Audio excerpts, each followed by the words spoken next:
Assalamualaikum dan salam sejahtera kepada pensyarah.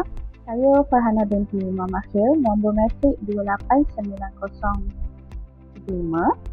Jadi, hari ini saya akan membentangkan mengenai laporan akhir audit komunikasi yang bertajuk Penilaian Strategi Komunikasi Digital dan Penyampaian Maklumat Awam di Kementerian Belia dan Sukan KBS. Saya akan mulakan perbentangan ini dengan melihat laporan eksekutif. Secara ringkasnya, audit yang dijalankan ini bertujuan untuk menilai sejauh mana unit komunikasi korporat KBS berjaya menyampaikan dasar, dana bantuan dan program sukan kepada golongan startup, khususnya golongan belia berumur 15 hingga 30 tahun. Ia menggunakan kaedah campuran iaitu mixed method yang terdiri daripada soal selidik digital kepada 150 responden belia serta analisis kandungan media sosial rasmi KBS sepanjang tempoh 3 bulan. Hasil audit mendapati walaupun jangkauan digital KBS amat luas, wujud juga jurang interaksi dua hala yang ketara antara kementerian dan netizen. Seterusnya, mari kita lihat latar belakang organisasi.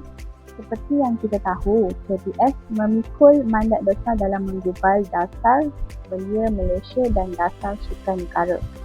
Di bawah kementerian ini, unit komunikasi korporat atau UKC bertindak sebagai gerbang maklumat rasmi. Cabaran utama KBS hari ini adalah transformasi digital, di mana majoriti golongan belia kini di platform seperti di TikTok dan Instagram, bukannya media tradisional lagi. Oleh itu, keupayaan reka bentuk mesej UKC amat kritikal untuk menarik minat mereka. Memasuki penelitian fokus audit. Fokus amalan audit yang dipilih adalah amalan komunikasi digital dan penyampaian maklumat awam.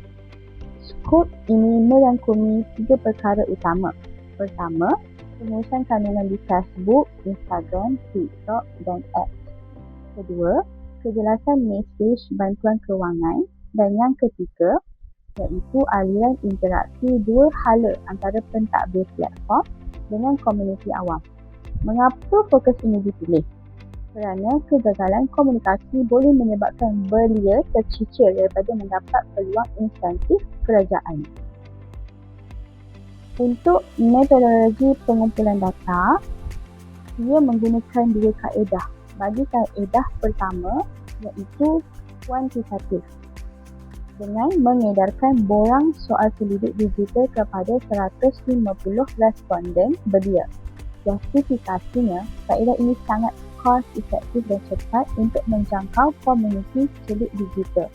Bagi kaedah kedua, iaitu kualitatif, ia menjalankan analisis kandungan secara sistematik pada hantaran Instagram dan Facebook KBS selama 3 bulan untuk menilai aspek jenis kandungan, nada bahasa dan kadar respon di ruangan komen.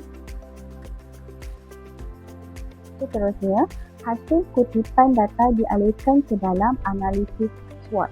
Dari segi kekuatan, KBS mempunyai infrastruktur digital yang lengkap dan format kandungan visual yang sangat kreatif serta profesional.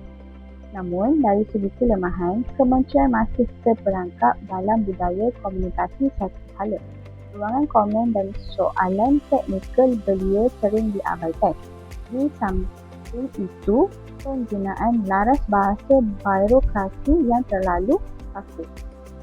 Seterusnya, dari sudut luaran, terdapat peluang besar untuk KBS bekerjasama dengan pempengaruh sukan iaitu influencer dan mengintegrasikan chatbot AI untuk menjawab soalan permohonan dana.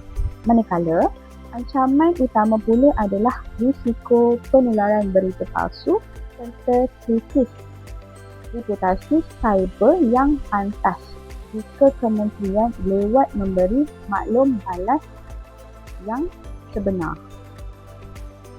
Berdasarkan penemuan SWOT tadi, terdapat juga 4 cadangan strategik yang dapat dikemukakan. Yang pertama, iaitu dengan menubuhkan pasukan respon pantas cyber dan mengintegrasikan chatbot AI untuk menjawab soalan lazim FAQ permohonan dana secara automatik. Yang kedua, dengan melaksanakan pendekatan humanizing the brand dengan menyederhanakan laras bahasa agar lebih santai dan mesra belia. Yang ketiga, iaitu melantik atlet kebangsaan dan influencer sebagai duta komunikasi untuk menyebarkan maklumat dasar secara organik. Seterusnya yang keempat, iaitu melabur dalam fungsian social listening tools seperti Hotsuite untuk mengesan dan menangani sentimen negatif cyber dengan lebih awal.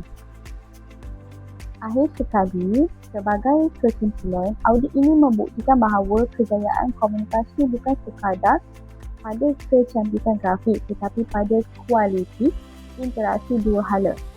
Perubahan daripada model komunikasi sehala kepada dua hala sinergi adalah kunci utama KBS membina kepercayaan dengan rakyat.